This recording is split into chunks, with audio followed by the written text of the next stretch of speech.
week. All right, let's turn our attention back now to the presidential election, which was called over the weekend, began on Saturday afternoon. The Associated Press calling state of Pennsylvania for former Vice President Joe Biden. Nevada shortly followed. That was kind of lost in the shuffle. Of course, Arizona, Georgia remain kind of outstanding. Still some questions there. But Andy Serwer, in your column over the weekend, writing about 8 things that now President-elect Joe Biden needs to get done. And I think the news this morning, at least, starts to point us in the direction of the most urgent concern. And we saw the Biden task force announced earlier today, but kind of containing and I guess getting some coherent, clear, consistent leadership on the pandemic would seem to be task one for the Biden administration. Yeah, as a journalist, Miles, you always feel good when something you sort of are predictive about comes true. In this case, right away, because I tried to prioritize those 8 things in the sense of urgency. And the first thing I had, of course, was COVID. And it appears that President-elect Biden has hit the ground running there with this coronavirus task force that he announced this morning. And obviously that is the big news. That in conjunction with the Pfizer vaccine news that Tom was just talking about, that's really sent the market higher. But, obviously President-elect Biden has a lot of difficult challenges ahead.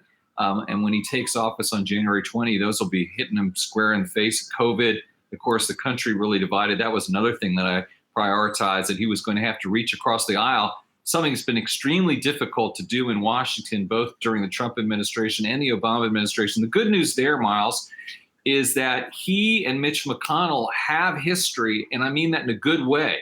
They have respect for each other. They've worked well together. So, boy, if that actually means there is some cooperation across the aisle, that would be fantastic for all of America.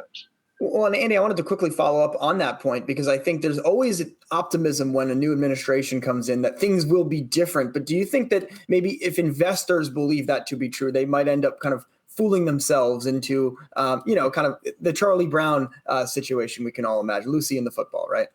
That's a meme these days. It's been a meme for many decades, but especially true recently. Yeah, look, we're not going back to any sort of salad day period in our history where it was kumbaya. There will still be people on the right in the GOP. Donald Trump himself will be out there stirring the pot and making it difficult for the two parties to cooperate. There's no question about that. All I'm saying, Miles, is that I think things will be incrementally better. Now, then it's going to be a question for the markets to judge, how much better and what does that mean for stocks and specifically valuations? And I think that's going to be a great question going forward. Of course, there is a honeymoon period. And then the question is, what's the Senate going to look like? And does Biden use that to raise taxes on rich people? A lot of great questions outstanding. Andy, how do you think Dr. Fauci is used by the Biden administration? I'm a little surprised he wasn't a little bit more front and center on this panel this morning. I would make him the COVID czar. Remember the auto czar in 2008, 2009. People love that symbolism. But also even more than that, it's great to have one person accountable. And you're in charge. You're the man. And part of it is communication when it's coming from Washington, because not only are we having problems with policy, and we've been very policy challenged during the Trump administration, but just in terms of clear messaging.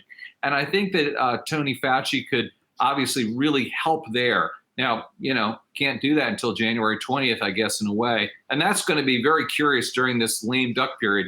It's sort of like who's in charge. And we've never had a transition ever like this. And of course, right now, there is no transition. So it's going to be a little bit hinky between now and January 20th, no doubt. But that's what we expected, right? Indeed, we did. All right, Yahoo Finance Editor-in-Chief Andy Serwer. Andy, thanks so much for joining the program. We'll talk to you later on this week.